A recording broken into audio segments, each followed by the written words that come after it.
I am Joe Dvorak. I'm at the University of Kentucky. I'm an associate professor in biosystems and agricultural engineering. And I'm talking today about developing the AI SMART tool for the ASABE annual international meeting. I started this effort as the vice program chair and meetings council. Kind of realized well, actually, I didn't quite realize what I was jumping into, and found myself in the middle of all the AI craziness and learned a lot, and was able to develop a tool that we are rolling out this year. So I'm going to talk a little bit about all those pieces. So get started, I guess, overview of the talk. First, you need to talk about session organization, and why it's a challenging problem and what's involved there, just so people know, what the tool is actually doing. We'll talk about this tool called SMART. Talk about what it does, what it does not do. People hear AI and they start to assume lots of different things. So it's kind of important to talk about what it does not do. I'll talk a little bit about how it works and the technologies that it relies on.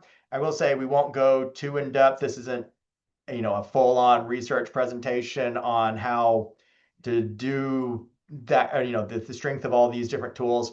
I'm more talking about everything in general, but we'll talk a little bit about the technologies it relies on and how they interact so that we can create this tool. Now, I will present some limited results from some testing in 2025, some interesting things we have learned as we are rolling out the tool this year and this process, so that, there's definitely lessons learned. Any type of process change, there's lots of things to consider, and we're, taking lots of feedback on different ways to make it better. All right, so first, why organizing sessions is hard. First thing, ASAB is, even though we are focused on biology, agriculture, the natural environment, we basically cover everything where engineering hits those topics. That's a very wide range there. So we have everything from water to animals to heavy machinery, lots of different equipment that's involved. At the same time, we have lots of overlapping areas. So is in irrigation, is that something for the natural environment, or is that something for plant production or animal production, or is it a production process in general or machinery involved?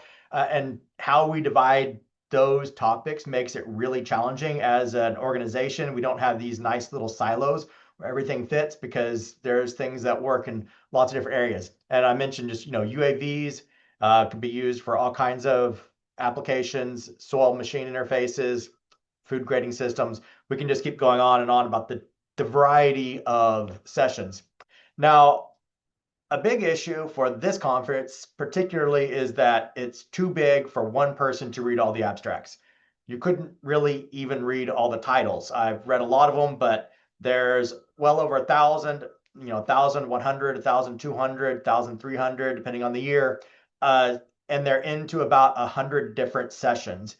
So one person just trying to get an idea for what's been submitted, you'd spend all day reading them before you even got, half of them and have a decent idea of what's going on in them. So that just makes it challenging. And then there's, like I said, the overlapping part makes it really hard to divide the topics. Now, this is an example of our historical process. Technical committees select the session topics and assign organizers in July. In January, presenters go to submit their abstract for consideration at the conference, and they see this list of session topics, and they click on one of them. So I'm calling this process the presenter self-selection process, and it's all over the place. This is presenter self-selection from the ITSC community. There's about 25 different sessions there. And we have some sessions, I'm pretty sure C was a machine vision session. We had over 40 submissions to it. And then we had a couple others where it's 1, 2, maybe 3 submissions. In other communities, sometimes we have session topics that get no submissions. Or it's, one submission by the person who came up with the idea and asked it to go through the committee. So we just have this wide variety that goes from something that's way oversubscribed to something that's undersubscribed. And this causes lots of issues with the organization. So this is our starting point for historical organization. And this is only 25 or so of those. You can imagine this, there's over 100 session topics to begin with, and we've got similar distributions across all the different communities. There's just no way, some things are way oversubscribed, undersubscribed, and it's just a mess. So what do we have to do to get that fixed? How do we get this down to actual sessions for the conference? I'm going to say I'm calling this the horse trading process. I'm in Lexington. We have horses here. So we've got lots of horse trading going on. February and March, the organizer that's assigned to that session, if they saw they have 40, they're like, I've got to get rid of 30 of these so that I can actually have a session that has between 8 and 12, which is our actual limit for standard oral session. You can go up to 16 if you go to a lightning panel. And if your topic's good for that, then maybe that's the approach. But in any case, if you have 40 of them, you're still getting rid of well over half your presentations, and you're trying to find you're still wanting to keep a good topic, but you're trying to find other places to put all these different presentations. On the other hand, if you have one presentation or two presentations, you've got to go search through that entire set of thousands of presentations, because if you don't have at least 8 when it comes time to finish the organization, we're not going to put a session and take a room and pay, all the AV and everything else for a room that has 2 presentations in it. That session's going to get canceled. So everyone's sitting there trying to figure out which ones they should get. They're sending emails back and forth. They're looking through the portal. Who has this session? Then some people kick some out. We merge, we split, and we kind of have our technical communities. And so we're within our technical community. So, ITSC, NRES, MS, all these communities have 10 to 30 different sessions they're working with. They have no idea of exactly what is in each one of their sessions. Maybe some of the smaller groups, EHS, I think, has 4 or 5, that's the safety and ergonomics. They probably have a pretty good idea of the actual presentations inside their group. So they might be able to trade back and forth, but the MS organizer is not going to be able to ping the NRES organizer. And we would have to work through this hierarchy. So things would go up and they would go back down, and lots of times emails. It didn't happen until really May that we finally had presentation ordering set, and we finally figured out our titles, because we started with our session proposal ideas. Well, I would say that works sometimes, but a lot of times, that did not work. We would have to go, well, that was a machine vision on plants, but it ended up being machine vision on specialty crops, or it was machine vision in a field. So there were lots of things where we would have to fine tune the titles. And then we'd have things like part 1 and part 2 and part 3 of sessions where we couldn't figure out a way to divide it. So lots of different, lots of work, lots of time. This is lots of time with faculty members, lots of different people, 10 or 20 different people sending lots of emails back and forth, and people getting very frustrated when things weren't working. So what is SMART? That's the acronym we came up with. That's the Session Matching and Automated Recommendation Tool. It is based on natural language processing. It uses LLMs. We have embedding models and text generation models. Now, I'm calling it a tool. I'm also saying it's a process. So it's something we can use to help do this organization. It includes matching and sorting and a clustering algorithm. So it's not a true clustering algorithm. It's kind of in between that builds the sessions.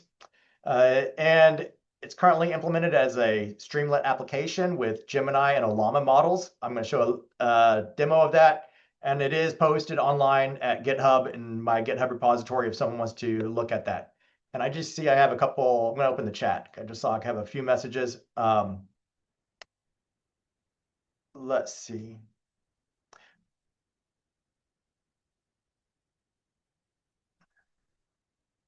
I do have a question from experience. If all the undersubscribed session paper requests were to be merged into general sessions, could they expect an audience that would justify them? In general, you would not want to have all those unsubscribed ones randomly matched. That was another thing we'd end up with. We'd have sometimes that did happen. A session chair would just get upset and they would say, okay, I'm going to try and merge all the leftover unsubscribed ones because no one's responded by emails, and they put three machine vision things with a machine learning with something on curve matching that probably should have gone to NRES, but they never got a reply back from that person.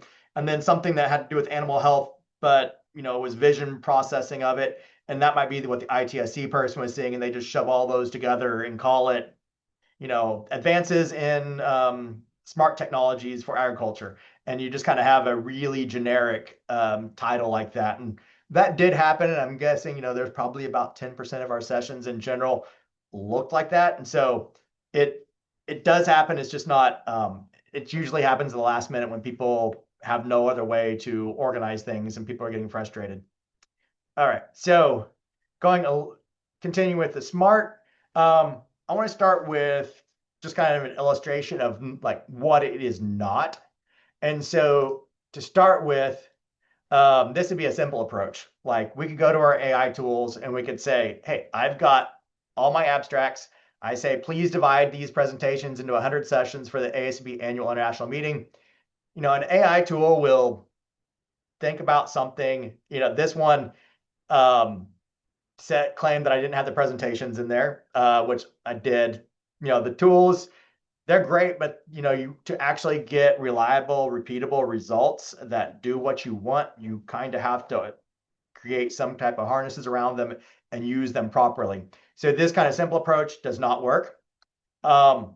We can go a little more in depth. It says, thank you for providing the images. That's how I actually ended up getting the model to ingest all of the presentations. So it says, this table is a helpful summary, but it looks like the division into 100 sessions has already been done. It had not been done, but it's still trying to read this table and it's trying to understand it. And it's giving me some breakdowns that don't make any sense. And then it claims it doesn't have individual presentation titles. So we can go back and forth. I could keep working with this kind of approach and just let the AI try and run with it. And I think a lot of businesses might be trying this approach where they just shove something at the AI.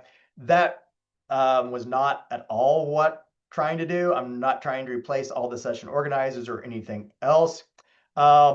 And the other problem with this is output's going to be all over the place. So if the AI model reads it one way and does the organization this way, then it will do that. Maybe the next time it defines a different metric and it decides that our conference is based on something else. So I mean, we can keep writing a whole bunch of prompts and a whole bunch of information, but we start needing to have a whole lot more definitions around the approach. So what does SMART do? SMART does not replace human session organizers. SMART replaces the presenter guessing game. So that thing where the presenters proposed their session topics that they were going to be in, a lot of them had no idea what they were doing.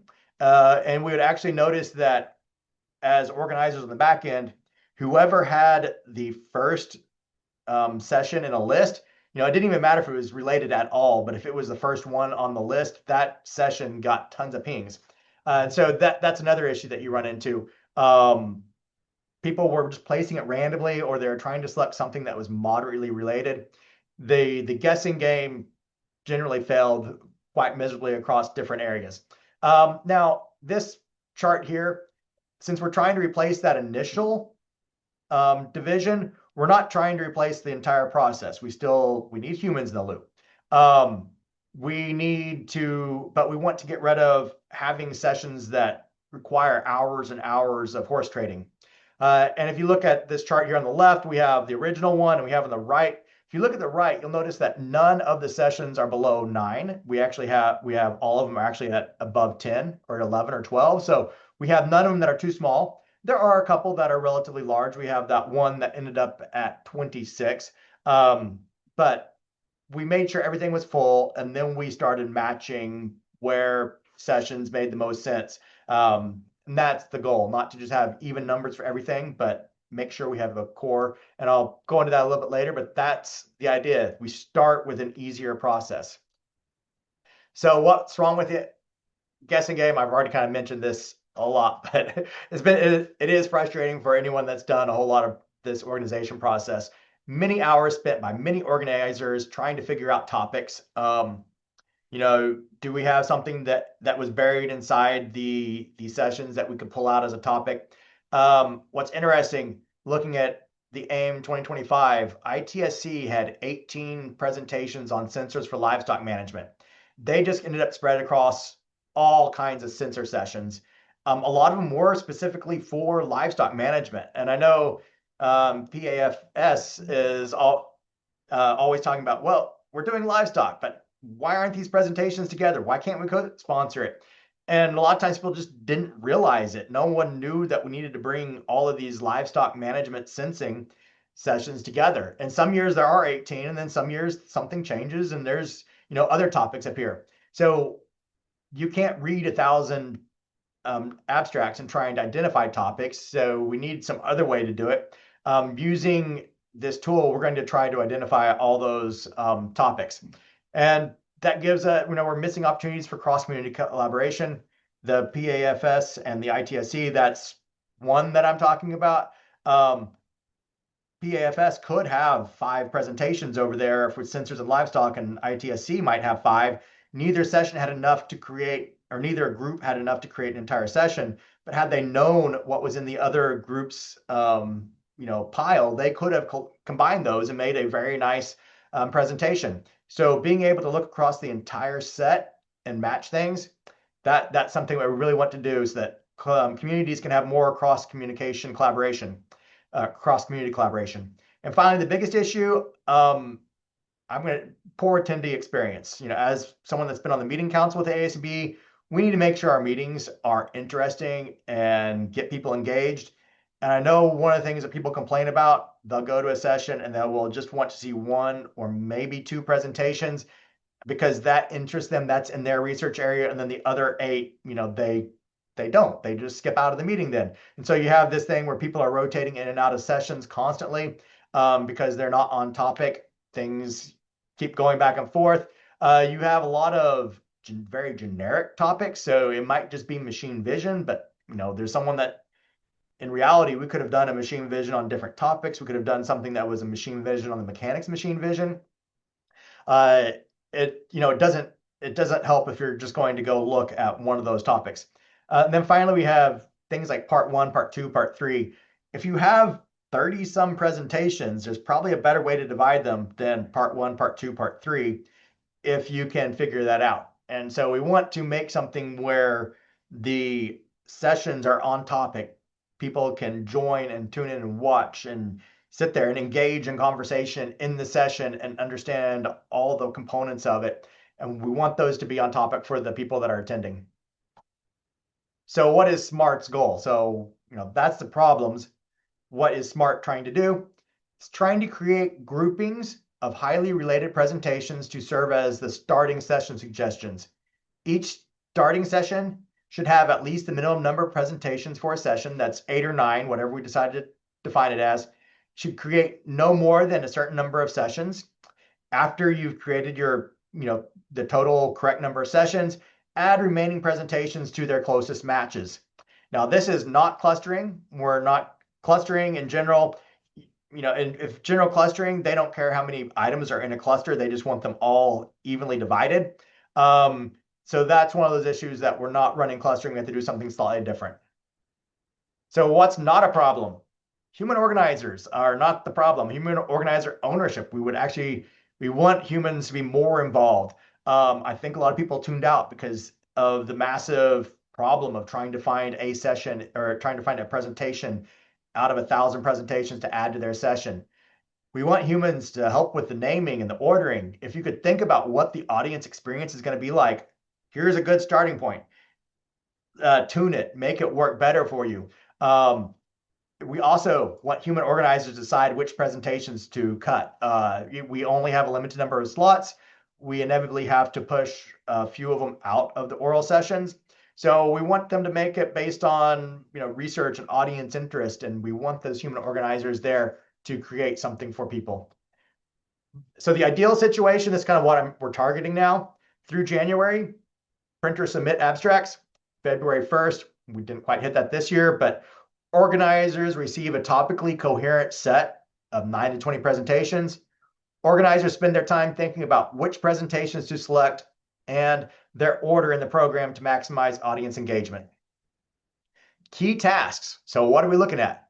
We need to figure out a way to figure out the similarity between presentations so that we can do that grouping. We then have to do that grouping. We have to create sessions. We need to identify 100 topics and, and then assign presentations to those topics.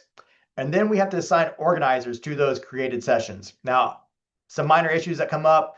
Now, while we're doing this assignment, we do have to assign committee sponsorship. A lot of times that can come from the organizer, whichever committees they're involved in. But we can look at that. And hybrid and invited and submitted sessions can cause a few little hiccups in this, which we were working through this year. That was one of those key issues that we were rolling out and kind of delayed the February 1st deadline. So let me show a demo of this. We're going to switch screens if I can pull it off.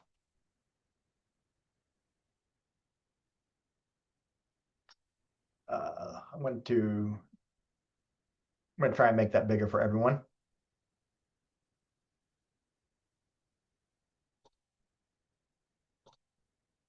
All right. Can you see the smart, Sarah? Okay. Thank you. Yep. All right. So this is the tool. Of course, I originally wrote it in Python on the back end with just a notebook as a process, but I got to say, AI coding tools are amazing. If you have a basic process and you want to go through and build a nice front end for it, that works pretty well. So I was able to do that here. We will go ahead and create a conference. I'm going to call this one Member Hour. Okay, so we have a Member Hour version here. That's the conference name. I've got my storage space. I have the conference year. I am going to add a cache file. This cache file is some embeddings. I'll show you the process, but for this demo, I want to make sure it goes a lot faster. So I'm going to upload some pre-embedded list of things. So we're going to hit create conference. It's going to start. I've got no presentations uploaded yet, so I need to do that. We're going to upload the abstracts that we had on January 20th. I can look at the data that's in there. This is what was in that spreadsheet. I need to pick the title column, which is correct there. The abstract column is going to be called our output from the tool, the website portal is great, but it's abstracts. Abstract ID column is not submission ID. It's actually in something called submission ID, call for abstracts, and then those are all correct. Okay, I'm going to import those presentations. Takes just a second. And now we have imported 1,129 presentations, all of which had correct IDs. Now for the hybrid sessions, we have to do this a little bit differently. I need to import a list of the invited presentations for the hybrid sessions. And what we're going to do is we're going to match to these presentations, and they already have their session assigned. So I tell it what session it is. I've imported 34. And I should probably, well, I can show you that later, but this is just a very similar list to what we saw a second ago. And then committees, I want to get the ASABE committees. We did run into one issue when doing these committees, and that is that we have a lot of ISO tag committees, and the ISO tag committees have lots of really good information, which it tries to match against every session. So if I go to view data, you can see the presentations I've imported. I have a lot of different presentations I've imported. These are the hybrid sessions. This is the sessions that I got imported, the hybrid sessions. Committees, this is my list of committees. I have removed the ISO tag committees.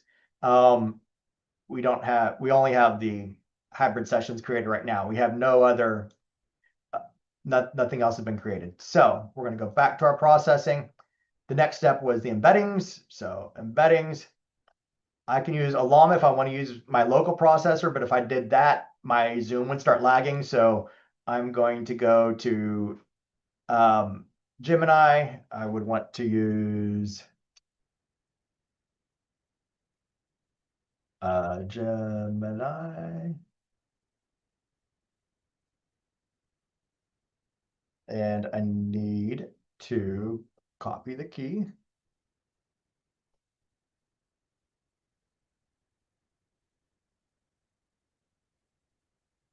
Oh, that's the one I want.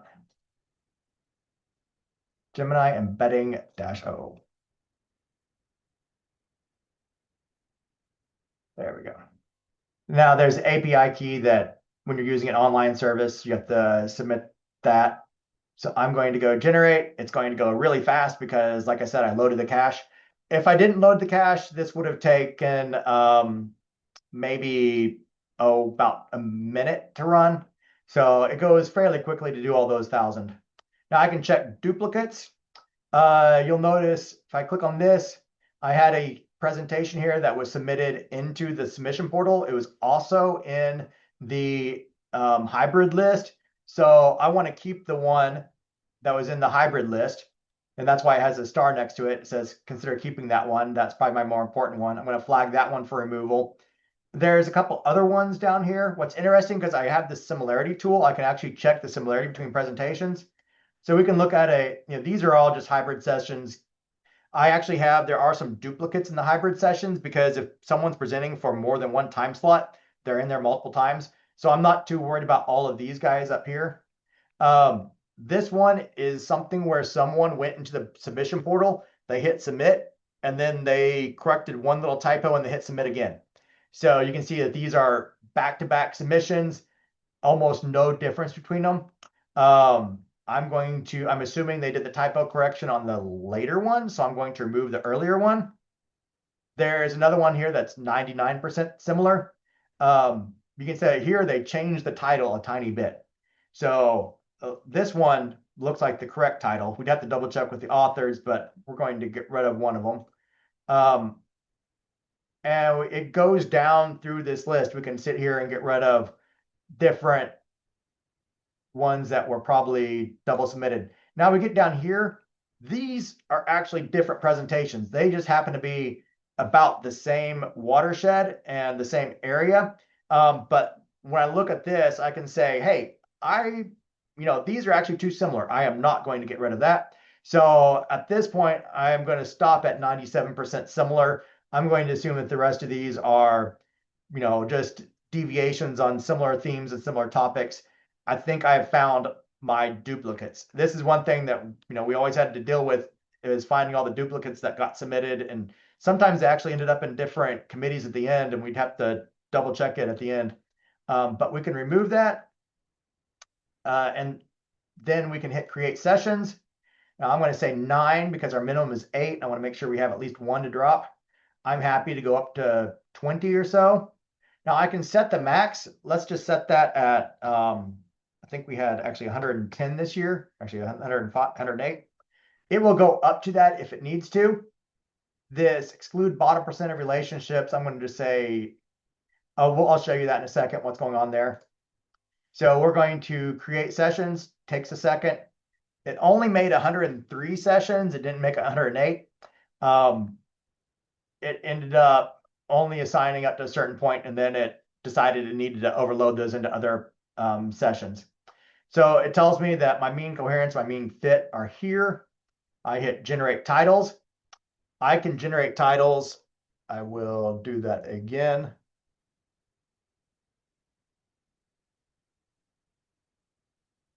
And this one actually has to go online. It's sending these right now to Google. Google's coming back. You'll see it goes pretty fast. It's reading all the abstracts and giving me ideas of what should be in each of these sessions. It's going to run here for just a second longer. And I see I have a question, so I'm going to answer that.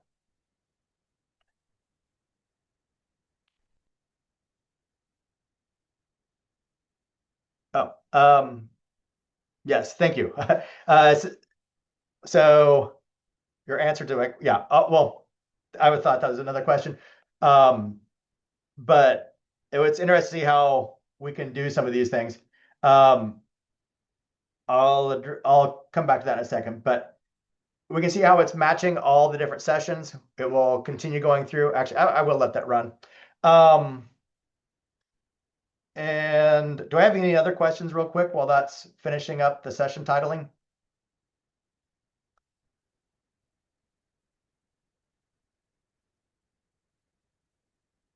No. Some of this is waiting. If this is on my own laptop, this is about like a 5-minute process where it names them all because it has to read every single abstract.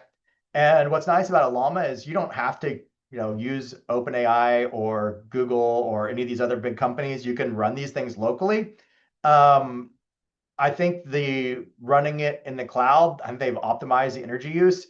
But 5 minutes is not too excessive, or 10 minutes on a computer. The Olama works pretty well for being optimized. It's probably not data center optimized as well as those are for energy use, but my laptop works pretty well. Now I can match.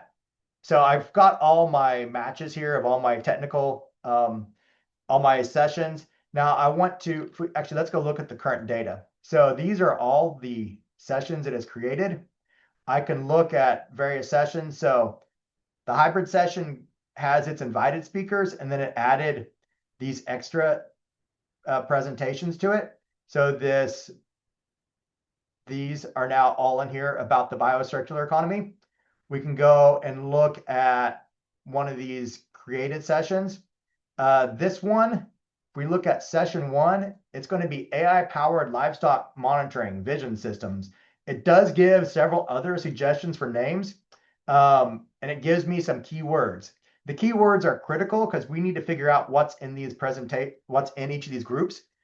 The tool is great at creating groups, but we have no idea of what's in the group until we start reading the abstract. So asking an LLM to then give us a quick 5-keyword description of what is in each session is great, because I can tell that this one is all artificial intelligence, precision livestock, whereas this one's about precision agriculture and weed control. We have one here about high throughput phenotyping. We have irrigation. Here's where we start seeing an irrigation one. We can see all of the different topics and how they group.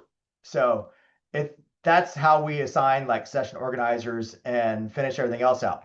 Now, we didn't do the committee match this year too well. I can do the committee matches here. I'm going to match 3 committees. So this top one, it says, actually it came from CBSI, so it's not too surprising. This is the hybrid session that they proposed. It got matched to CBSI. This ensuring safety got matched to an ESH. This protecting agriculture workers, ESH. The agriculture water use, that got matched to several different NRES committees. And what I'm doing here on the committees is I'm just matching the committee descriptions with what's with the topics that are inside the session. Now, when I'm done, I can review and export it. Now, these are all the different sessions and all the different ways it's created. I can do a cloud viewer. I can show you that here in a second. Also, an organizer view, some room assignment, different ways I can create spreadsheets if that's what I need to work with, and I can export it. And that's how I get what comes out of it. So in general, it creates a session spreadsheet and a presentation spreadsheet. In reality, those are linked databases, but those are the 2 pieces that come out of it. Okay, so that is my demo. I am going to stop that share. Going to come back to where's Zoom? I lost you guys. Here you are. Joe, you did get another question. I can read it to you if you'd Oh, like. yeah, thank you. How will this tool be presented to attendees? If it's an app, how often will it be updated to reflect the latest session organization changes? Okay, let me open Stream. Let me open the online portal. So I mentioned we can deploy that as a cloud um, app. Here we go. So if I'm not going to do any, well, let's see. I need to shrink that back because that will probably be way too big for you guys to read any text on it.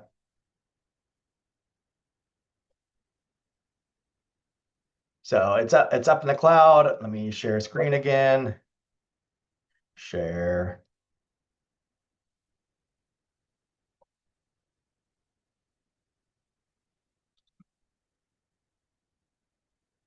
Is this one my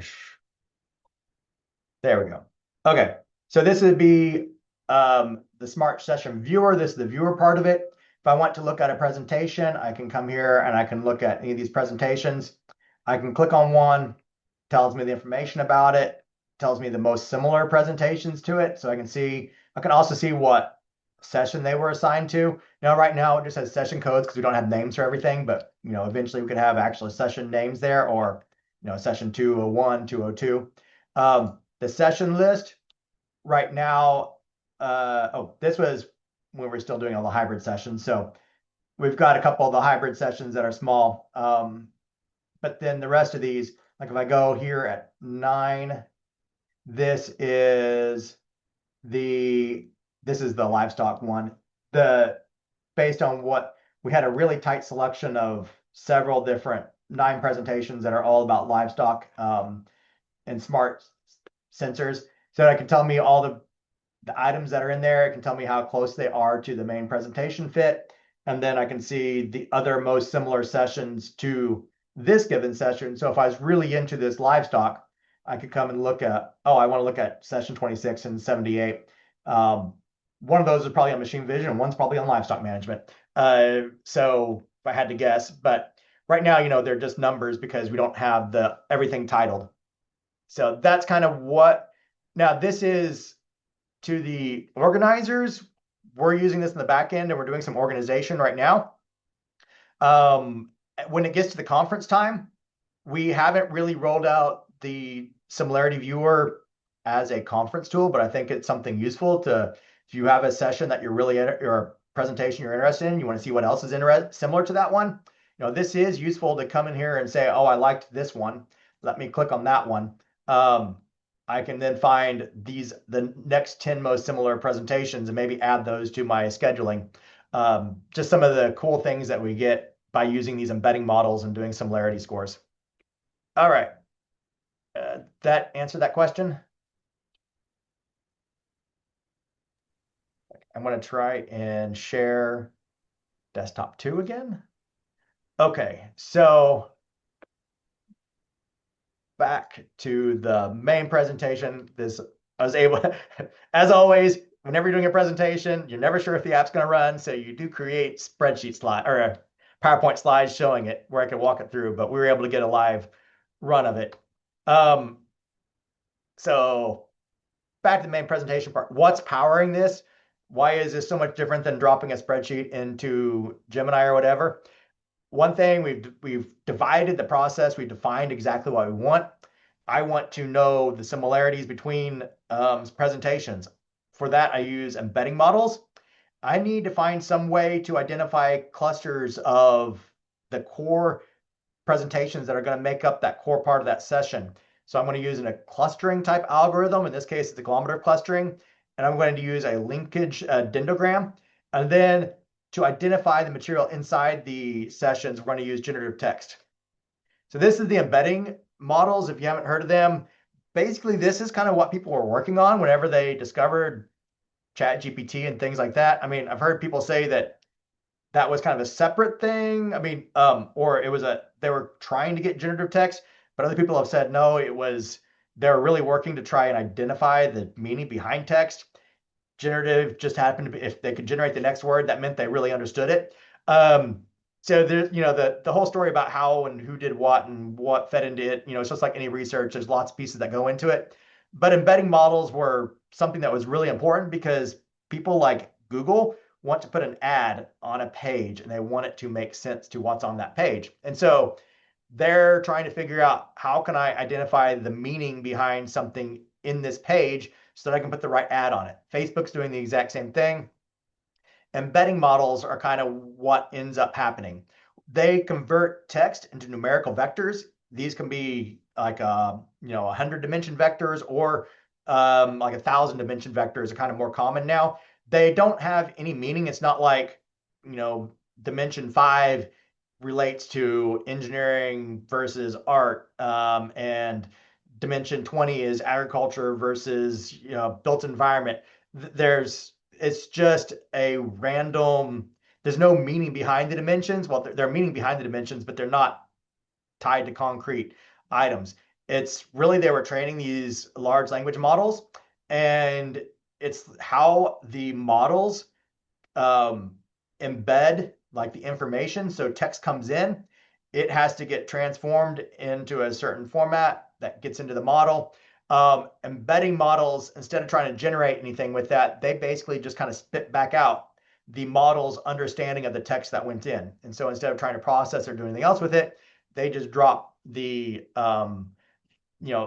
vector that describes what that text is.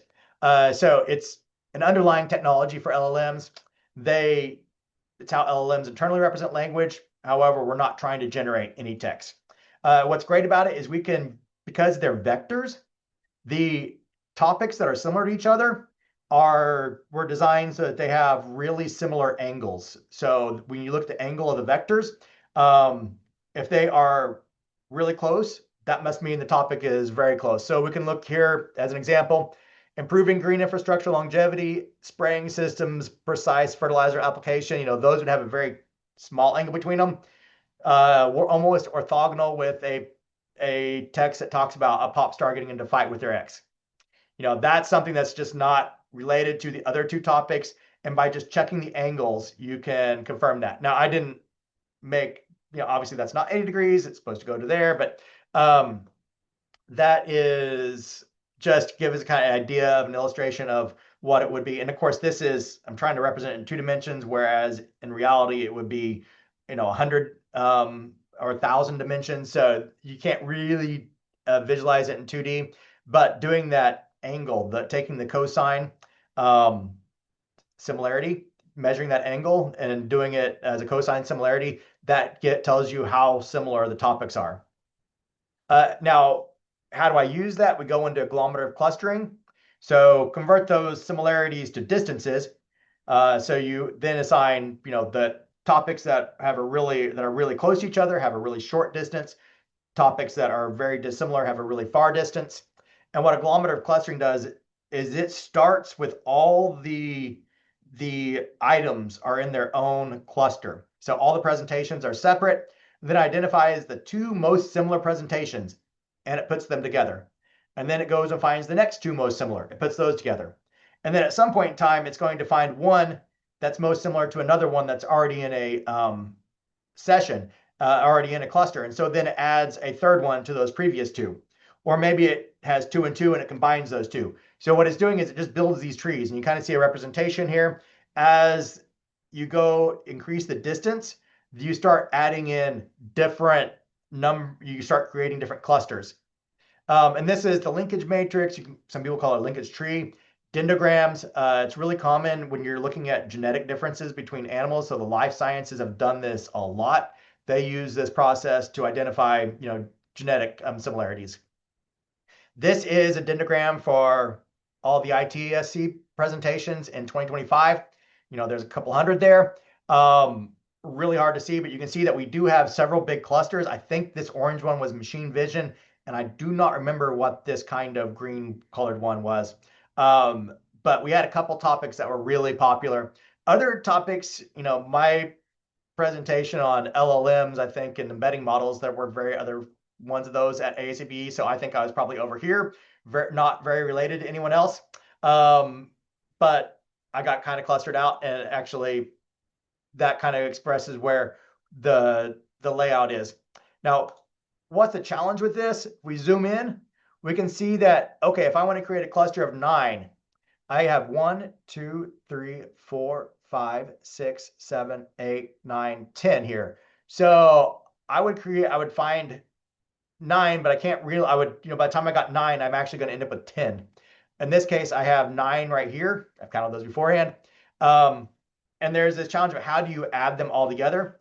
So my goal with the process of the dendrograms, we keep going up and up and up until we hit 9. When we hit a cluster of 9, we know we have enough to make a good session, and they're all on topic. So we just then set that set of presentations aside.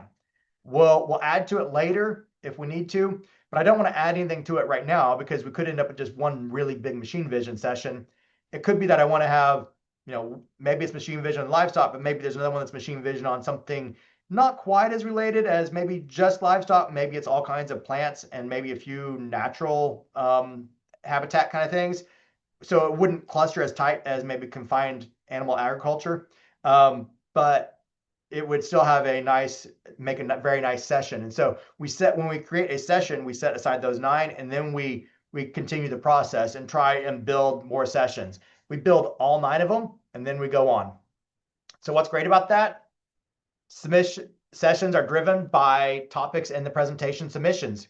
We're not looking at historical committee structures. We're going off of what's been submitted, and the topics generate themselves. Grouping is based on topic emphasis within the title and abstract. This can be an issue. One thing you have to think about is what you write about in your abstract determines where you get grouped. If you start writing a whole bunch about methods or a target application or a target outcome, you could be in anywhere from, if you start talking about a method that's like machine vision in a field to reduce fertilizer application that impacts sustainability, you could imagine being in several different areas. And so the thing you focus on the most is what's going to drive which group you end up in, which is nice, but it's also something if people aren't thinking about it and they just start writing about all their methods and their abstract is full of methods, then you could end up in more of a methods type focused grouping. Now, what's great is that we do find those cross technical community prep sessions. However, that's kind of challenging. So this computer vision for livestock, definitely on the border between ITSC and PAFS. Who should we give that to? We have adaptive fertilization, integrating models and sensors for sustainability. I could see ITSC because we're talking about sensors, and then we have some type of models. MS for fertilization. We've got sustainability, NRES, and they do a lot of modeling too, and fertilizer control and preventing nitrogen runoff. So where we assign these committees and how do we assign organizers to them, we found a good grouping of presentations, but it might not particularly align with historical committee structures. So the hybrid sessions, just really quick, what we go there, we build the hybrid sessions first. Then we ask how many more presentations do they need? We add the most related presentations to reach the minimum size. So hybrid sessions always get first rights to any submitted presentation. We're going to build the hybrid sessions first. And then once they have their minimum number, once they're made, they are treated as normal. So they don't just grab every single session that has anything to do on their topic. Once they hit their 9, then we just go on. All right. Just kind of give you an idea of how we run the generative AI for the key session. It's a prompt. We feed it all the abstracts. If you read the title there, the following presentations will be in a session at a research conference. I tell it what research conference, what is a suitable title, provide one title response, and then I ask it, we ask it 3 times, and we ask it also provide keywords. And this is kind of the example we use to generate the actual text very controllably to get the session titles we want. Outcome from ITSC, this is in 2025. We didn't run it. We didn't use this for organizing back then. We can this year, or we are this year, but this is kind of what we ended up with. Presentation counts, session coherence, was improved. There were still some that were overloaded, but not too many of them. In 2026, computer vision for livestock is recognized as a definite topic. It's the first regular session formed. So there were a lot of presentations that were very tied to that topic, and we really haven't had that as a session title in the past. So that was kind of cool to see. It was something we probably should have done for a very long time. Uh, all the sessions, when you look at the session counts, we have between 9 and 16. So in this case, none of them ended up very big. I will say we did run into an issue with the last few sessions were not very good groupings. Once we got past 95 or 100 or so, we were looking at trying to match things that were the very top of the dendrogram. So we might be grabbing, they might all have, like I said, a session in 104 that I was assigned to be the session organizer for. I had a couple things on machine learning or machine vision for poultry, some machine learning for curve numbers, some things for LLMs. Those I could tell what happened was there must have been something that was machine vision, but that was not in like this was actually like poultry food processing, like in the plant, the factory where they were looking at the meat. Maybe all the ones that had to do with animals had already been filled. Then all the ones that have to do with machine learning and curve numbers and everything else in NRES had already been filled. And so it was creating one of those generic AI sessions in general. So that is one thing we're kind of learning is that we have to watch towards the end. And if we run into those, we probably want to then just we actually did that. We got rid of one of the sessions and we added it all back to the others. But these last few sessions are kind of a challenge. Some things we learned. Assigning organizers is more difficult than expected.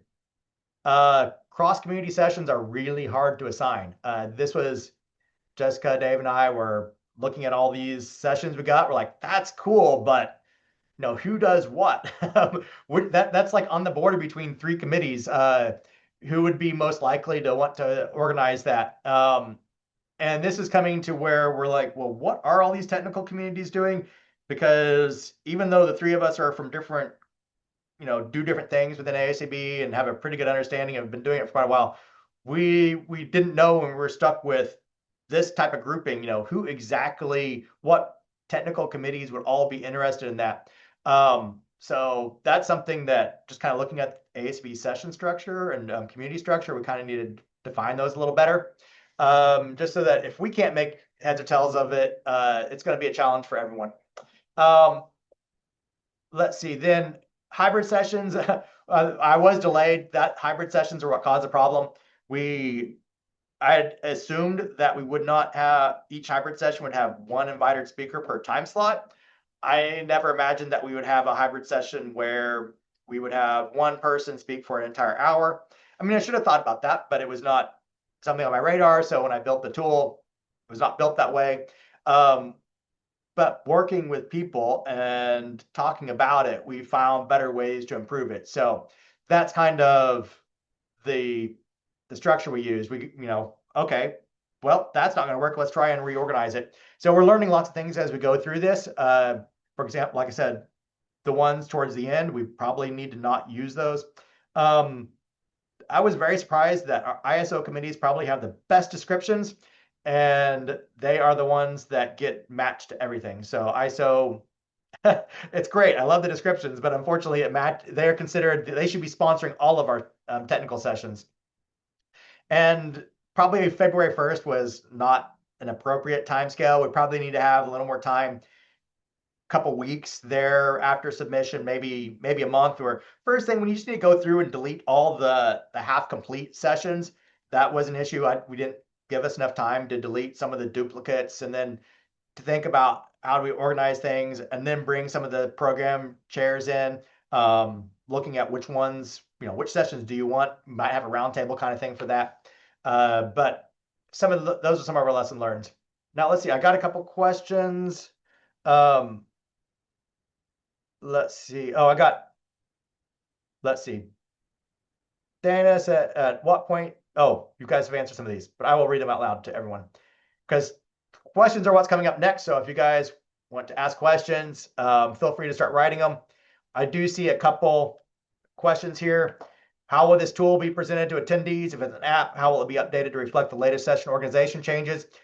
Now, it is a Streamlit web app. I go ahead and I can upload the latest match, and just presenting the raw similarities, that takes almost no processing time. The next thing, how am I managing token costs from Gemini? It doesn't cost hardly anything at all. I probably spent a fraction of a penny just a second ago creating all, like, it read thousands of abstracts, created thousands of, created 100 titles and, well, actually 300 titles and I guess, 500 keywords. But that doesn't, I mean, I think I was really working with the tool a whole lot, running multiple trials over and over and over again. And I ended up with $3 worth of Gemini token charges, which, that's not anything at all. So token cost has not been a consideration. Like when the way bigger token cost would be when I was like, when you're doing programming, when you're trying to turn the AI and say, hey, create for me an interface and work on all this and run with it.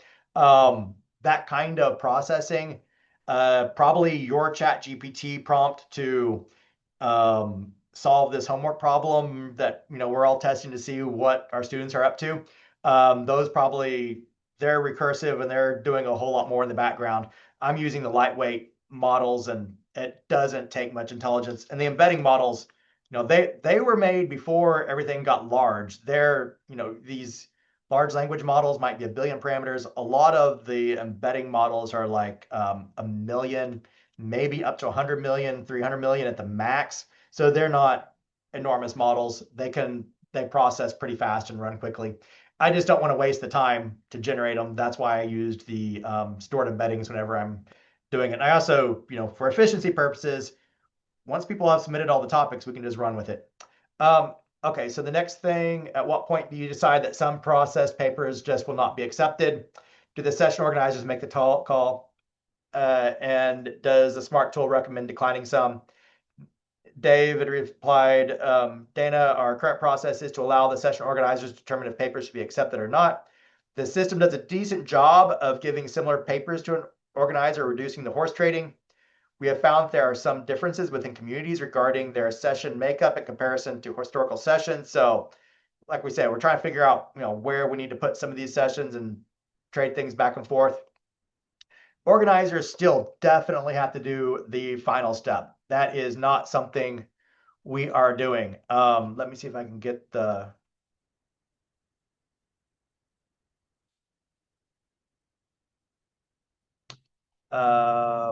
where is it? I will, guess I'll run this one. Okay, so if we look at the session viewer here, one thing that you can see is if you are organizing, let's say I'm organizing session 9. I have 12 presentations, which is, let's find one that has 16. Okay, we'll go with 16 right here.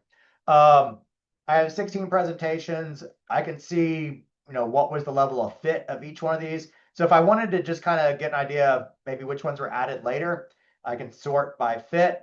I can see that this one was added later. The first 9, of course, are added first. So these first 9 are the most similar. And notice they're all about 0.8, 0.9. And then it started adding a few, especially, towards the end, this 0.85. Notice if I was looking for something that I might think might be less relatable, then maybe that one. But at the same time, it doesn't mean that it's a bad, it doesn't mean that it doesn't have any good home. It could actually be a really good talk. We don't want to throw things out just because they're not completely related. That's why we create the core and then we add, a few extra sessions or a few extra presentations into the session. Now, this person will have to if they want to go lightning round, they can do 16, but if they want to go to a standard session, they will have to drop 4 presentations. So that will be a challenge. Said the program chairs, have to do some of that. Let's see. Very good tool for categorization into sessions. Just curious to know what this tool, will this tool automatically update the keywords for the respective sessions as a real-time process? After we create the clusters, the tool suggests keywords and 3 titles. Now, as we keep doing session organization, I keep running this process. Right now, this is running the data that I had right after we first did our first clusters. And now we have since done a little bit different. Then Dana asked, do you plan to offer web portal training? many of the ITSC organizers are new this year and would find a walkthrough very helpful. Um, we did do a community chair organizer training and that we can look at if you want to look at that. Now, the actual web portal here, we have a recording of that. If we need something specific, we could probably do another session on, okay, how do we find one that's similar and walk people through it so that you can understand that, okay, if I'm going to get rid of one or if I need to add one, this is the bigger issue is after we get through with drops, we have sometimes certain topics just get hammered by people not getting visas or dropping out at the very last minute. And so you might have to all of a sudden add 4 presentations. The similarity tool is great for that. You can, and what's really nice is if you happen to find that those 4 could be added from a session that has a couple extra, or maybe an oral that, because if they got declined as a oral and they got moved into a poster, you can find those presentations and pull them back in. Okay, I think that was everything. Any other questions?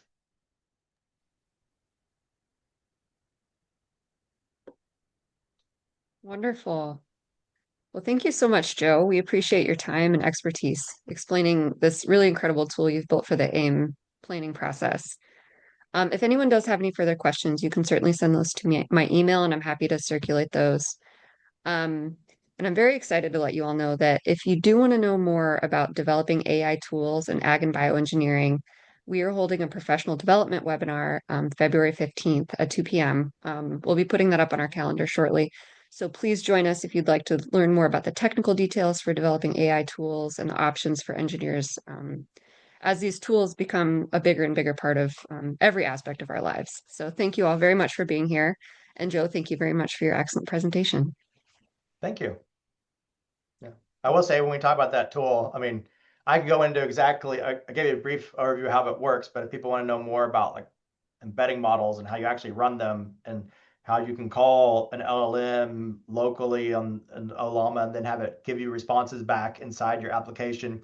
Some of that now can be done by using models like Claude Code or some of the automated coding. They know how to do these interfaces, but it's good to know a little bit about them, as well as obviously building this web app. That was done.